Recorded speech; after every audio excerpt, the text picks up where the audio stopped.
அண்ணா நகரில் ஒரு CSI church இருக்கிறது, இம்மானுவேல் சிஎஸ்ஐ சர்ச். அந்த சர்ச்சை சார்ந்த ஒரு நபர் எனக்கு நல்லா தெரியும். அவர் நாலு மாவட்டுக்கு ஜபத்துக்கெல்லாம் வருவாங்க. சாட்டர்டே திறப்பின் வாசல் முடித்த உடனே ஓடிடுவாங்க, சண்டே எங்கள் சர்ச்சுக்கு போகணும் அப்படின்னு சொல்லி.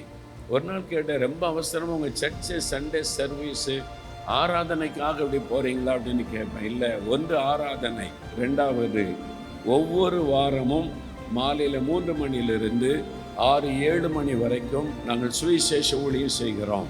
மாலையில் 3 மணிலேருந்து 6-7 மணி வரைக்கும் கிராமங்களில் போய் ஊழியம் செய்கிறோம். சரி, இதனால் என்ன பிரயோஜனம், என்ன செஞ்சிருக்கீங்கன்னு நான் கேட்டேன். கடந்த 10 வருஷத்தில் 45 சபைகளை உருவாக்கி இருக்கிறாங்க. 45 சர்ச்சை கட்டிட்டாங்க, பில்டிங்கே கட்டிட்டாங்க. 45 சர்ச்சு 10 வருஷத்தில். ஒரு சர்ச்சால் அவ்வளோ முடியுமானா ஏன் உங்களால் முடியாது?